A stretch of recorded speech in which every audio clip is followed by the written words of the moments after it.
Saudações! Está a começar mais uma edição do programa Saúde e Bem-Estar e é para nós um enorme prazer trazer mais um tema de saúde. Vamos falar hoje sobre o refluxo gastroesofágico. Não sabe o que é? Nunca ouviu? Fique então atento à reportagem que segue.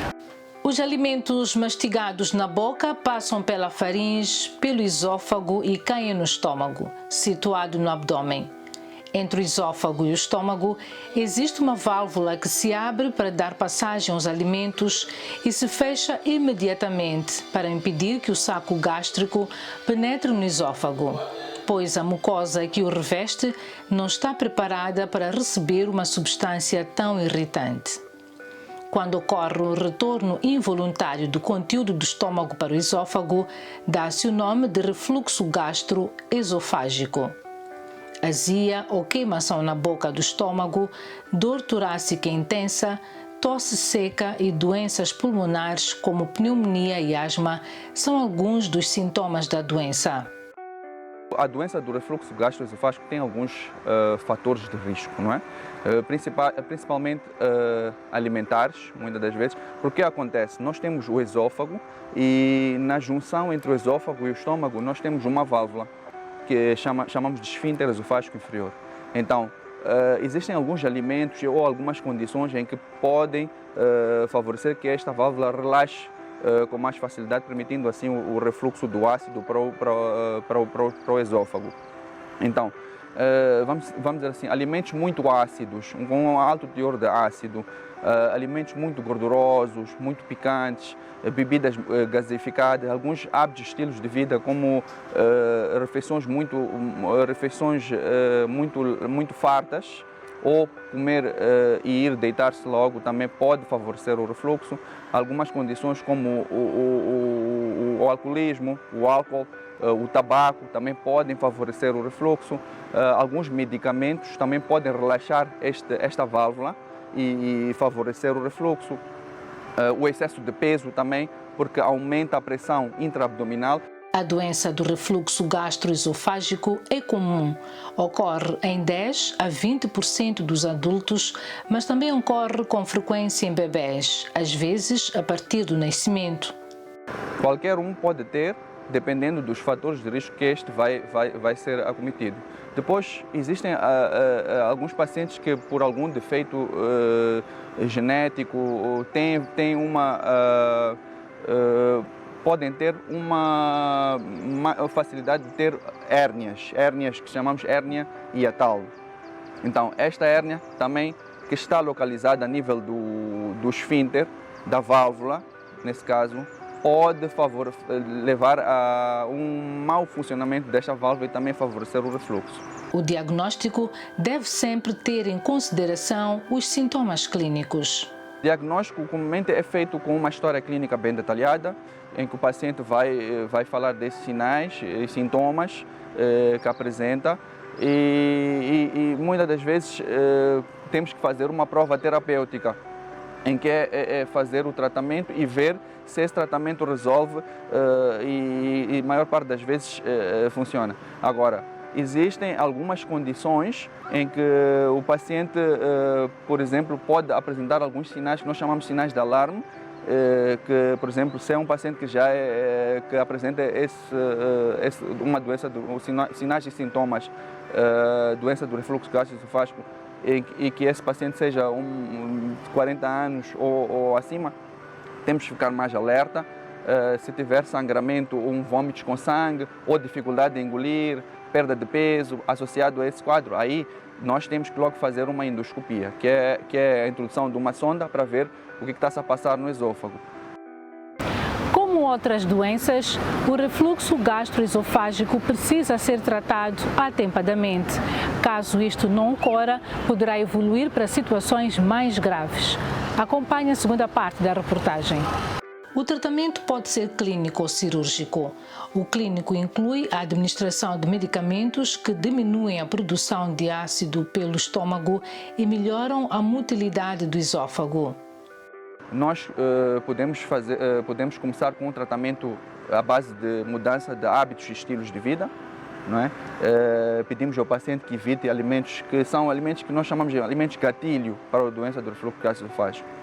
Então, são alimentos ácidos, os cítricos, o vinagre, o tomate, alimentos gordurosos, picantes, o café, que também tem uma ação no esfíncter, o chá em excesso, o álcool, o tabaco. Pedir, se o paciente estiver acima do peso, pedir para que faça a redução do peso. São algumas medidas alimentares e de estilos de vida que pedimos que o paciente faça. Por exemplo, não comer e ir deitar-se logo, e levar a cama por aí 15 centímetros na cabeceira. Então, essas são algumas medidas não medicamentosas. Depois temos as medidas medicamentosas, em que o médico vai avaliar e prescrever alguns medicamentos que têm a função de diminuir a acidez gástrica e com isso também diminuir que o ácido passe para o esôfago. O tratamento cirúrgico é pouco usado no nosso meio. Existe também o tratamento cirúrgico. O tratamento cirúrgico é pouco usado, porque a maior parte dos casos do refluxo, só com medidas alimentares e com medidas medicamentosas, resolve-se. Mas existem alguns casos em que pode dar complicações, como esofagites graves, que são inflamações do esôfago, em que já causam estenose, que é uma obstrução do esôfago. Aí já o paciente pode ser avaliado e referido à cirurgia. Em alguns casos, sobretudo quando o refluxo não é tratado, o indivíduo pode desenvolver complicações como lesão na mucosa do estômago, hemorragias ou cancro do esôfago. O refluxo, podemos assim dizer, pode ser controlado com essas medidas alimentares e bem controlado. Pode ser bem controlado com medidas alimentares. É preciso que o paciente faça alguns sacrifícios, deixe de comer algumas coisas que gosta às vezes, o ácido, as gorduras, o chocolate, o café. Então são alguns alimentos que o paciente vai ter que abdicar, ok? E muitas das vezes, se não resolve só com medidas alimentares, acompanhado com alguns medicamentos, mas pode ser controlado à base disso. Sempre que o paciente sai um pouco desta linha, pode vir a ter novos quadros de refluxo, mas, regra geral, se consegue controlar, o paciente fica com os sintomas controlados. O diagnóstico precoce é fundamental para evitar complicações graves da doença. O paciente não deve esperar ter complicações para ir ao médico. Se já sentir-se incomodado com o refluxo, é preciso que procure um médico. Existem algumas, podemos assim dizer, graduações do refluxo, não é? Mas se o paciente, por exemplo, apresenta 2 ou mais desses sintomas que falamos durante uma semana, por semana, durante por aí 5 a 6 meses, é preciso procurar um médico.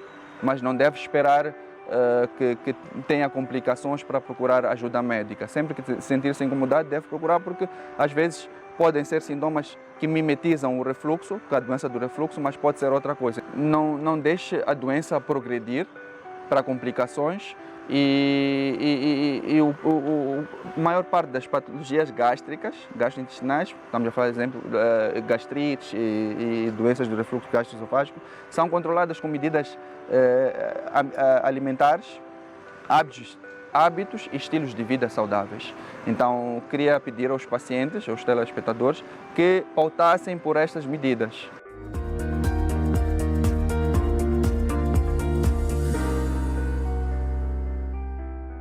Primeiro, agradecer pela oportunidade de estar aqui e olha, sejam bem-vindos a mais um espaço de nutrição. Vamos conversar hoje da composição do prato, em particular para pessoas que têm patologias, pessoas que têm doenças autoimunes, pessoas que têm diabetes, pessoas que têm Parkinson e outras patologias.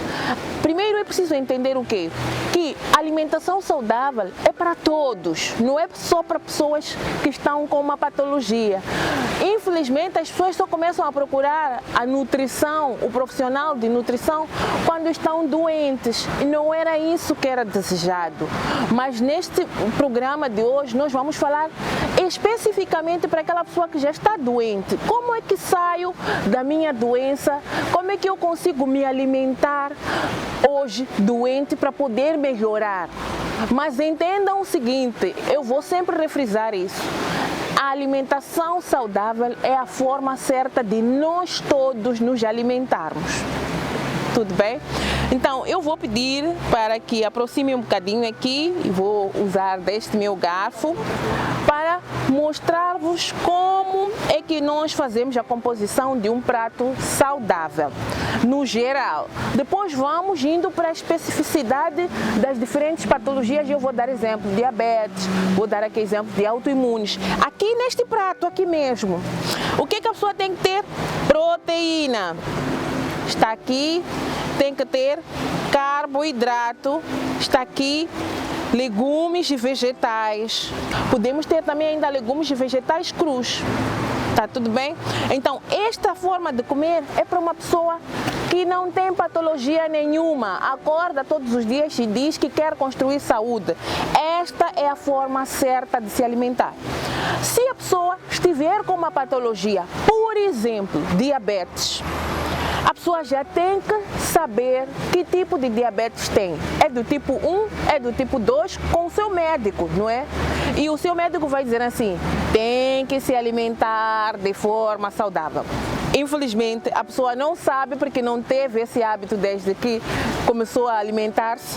Há de ir para o supermercado, vai comprar tudo que está aqui na mesa e vai comer. E vai se sentir mal. Então, quando a pessoa está com uma patologia, primeira coisa, tem que dosificar a quantidade do carboidrato. Não pode comer muito carboidrato, mas também não é zerar o carboidrato, ok? O carboidrato, qual é a fonte que nós temos aqui? É um carboidrato complexo. O exemplo que nós temos aqui é da batata doce. Poderia ser arroz integral, poderia ser o inhame, poderia ser a mandioca. Mas a quantidade para uma pessoa, por exemplo, que é diabética, ela é reduzida com relação àquela que é para uma pessoa normal. Então, quanto a quantidade realmente certa, precisa de um acompanhamento de um profissional. Agora, para você que está aí em casa, já começou a cuidar de si e não sabia, pode sim fazer o quê? Pegar este exemplo e cuidar de si assim aos pouquinhos. Por quê? Aos pouquinhos, o que eu quero dizer é, você vai pegar a batata doce, você vai pegar os legumes e vegetais, você vai pegar a proteína e você vai fazer a sua refeição de uma forma organizada e com mais equilíbrio. Porque assim você estará a construir saúde, você estará a se aproximar cada vez mais daquele que é o seu objetivo da construção de saúde. Muito bem, para o que diz respeito à montagem de um prato para patologia de diabetes, para uma pessoa que está a construir a saúde de uma forma normal, é assim. Agora, vamos dizer para um doente que tem autoimune. Aí a coisa começa a mudar de figura. Por quê? Porque esta pessoa que tem autoimunes pode ser uma pessoa que tem intolerância à lactose, pode ser uma pessoa que tem intolerância ao glúten. Então, tem que olhar qual é o pão que vai consumir, tem que ser sem glúten, o leite que vai consumir tem que ser sem lactose, de preferência, talvez, por isso que eu digo mais uma vez, olha só para onde nos remete, procurar um profissional para poder lhe acompanhar. Porque há de ser necessário alguma vez fazer alguns testes para poder perceber se realmente você tem uma intolerância ao glúten, tem uma intolerância à lactose, até que ponto. E aí vai ter o acompanhamento subsequente. Mas esta é a base, esta é a forma de começar. Mas acredite que esta forma de começar já vai lhe trazer muitos resultados. Só o fato de já tirar a lactose, o fato de tirar o glúten, se você é uma pessoa que tem uma intolerância, como é que a gente sente que tem intolerância à lactose ou glúten? Vamos comer, vamos tomar o leite, vamos sentir gases, vamos ter dores de estômago. Muitas vezes nós dizemos, não, é porque não tomo leite há muito tempo, quer fazer lavagem, não tem nada a ver. Você é intolerante, teu organismo não tolera aquela lactose. O glúten vai te criar também gases, vai te criar mal-estar, barriga estufada, distensão abdominal. porque você não tolera o glúten, você não tolera a lactose. Então, estas são as bases. De certeza, se você assistiu àquele nosso primeiro programa em que nós falamos da obesidade, foi muito exaustivo, você conseguiu perceber exatamente o que é que você deve fazer. Aqui é só mesmo para continuar. Então, eu espero que esta dica, esta grande base, que não é dica porque aqui você já tem tudo, consiga ajudar a entrar até em remissão de algumas doenças, porque com base naquilo que nós comemos, nós podemos sim entrar em remissão de doenças. Não adianta o médico estar a dar anti-inflamatórios, você vai tomar o medicamento e chega em casa, faz uma alimentação inflamatória. Você precisa de combinar aquilo. O médico te deu uma medicação anti-inflamatória, deu-te outros medicamentos para poder tratar a patologia. Então acompanha com a alimentação. Essa alimentação deve ser uma alimentação que deve estar também a construir saúde e não uma alimentação que está a fazer o contrário. Porque o médico vai te dar os anti-inflamatórios, depois você chega, leva a alimentação industrializada e bloqueia. Então não funciona, ok? Mas olha, não fica só no conhecimento, no ouvir, tem que aplicar, tem que fazer, tem que agir. E eu espero que realmente tenham conseguido entender alguma coisa e que tenha sido frutífero, que impacte e transforme a vida de cada uma de vocês e de cada um de vocês que estão aqui a assistir.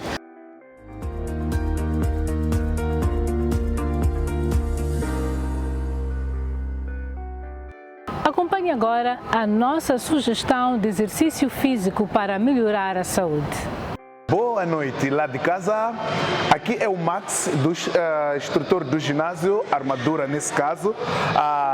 Venho hoje apresentar-vos uma maneira de você ganhar o seu sistema de imunização sem ter que sair de casa em dias como estes que nós passamos, os dias que nos aperigam com o coronavírus que assola o nosso mundo. Entretanto, não precisa sair de casa, como eu já tinha dito, para poder ganhar a sua imunização. Você que não pode fazê-lo, ir para o ginásio ou sair correr, pode ter esses resultados e pode ganhar a sua imunização de modo com que possa se precaver dessas doenças sem sair de casa. Não precisa de muito, não precisa gastar, é apenas fazer os exercícios consoante aquilo que você pode ter na sua casa, exemplificando algumas cadeiras, o teu próprio sofá, a sua esteira, até o próprio cabo de vassoura você pode usar para poder ganhar a sua imunização na execução dos exercícios. Não se desespere, não entre em pânico, porque nós vamos demonstrar alguns exercícios que podem te ajudar no ganho dos seus objetivos sem ter que sair mesmo de casa. Esse exercício que eu vou demonstrar aqui chamamos de step. O que é isso de step? É apenas um banco com uma altura talvez de uma escada. Você pode fazer isso na sua escada, tendo ela, ou pode fazer também com um bloco. Como eu disse, não custa muito, é apenas os exercícios que você tem. Como é que você vai fazer esse step? Consiste em subir e levantar a outra perna, que não será do apoio, nesse caso a minha direita, até a altura de fazer 90 graus com a coxa, nesse caso. E voltas. Entenda uma coisa, o pé que sai, o último nesse caso, vai fazer esse movimento, o ângulo, como eu já tinha dito, e volta mesmo para o solo. Tira e faz a alternância. Olha como funciona. É uma coisa muito simples que você pode fazer o seu dia a dia. Quais são os benefícios desse exercício? Muito simples. Trabalha a parte da coxa, que é a perna, trabalha também a região do abdômen e, por sua vez, trabalha a região lombar do nosso corpo. Trabalha também, por sua vez, o glúteo. É um exercício quase que completo. Para quem quer desenvolver a sua coxa, o seu glúteo, quer o desenho da perna como todo mundo quer hoje em dia, pode fazer esse exercício de forma muito simples. Consiste em, como podemos ver, marcação de passo. O homem marca o passo e depois todo o tronco desce. Como pode ver, aí está a trabalhar as duas pernas, como aquilo que eu já tinha dito. A região da coxa e a região posterior nessa outra e o próprio glúteo. Pode fazer, como eu já tinha dito, esse exercício quantas vezes você quiser. Pode fazer esse exercício sobre um degrau. Entretanto, eu aconselho, mais uma vez como técnico, aconselho a fazer desde a base, nesse caso, num plano. Não precisa gastar muito para ter que fazer um treino funcional ou ter que fazer um treino eficaz sem ter que sair de casa. No seu bloco ou na sua escada, mesmo da entrada da sua casa, ou no seu step, se tiver. Faça movimentos muito simples. Consiste em fazer o agachamento, como pode ver, e o salto para o seu step. E agacha. O movimento é contínuo.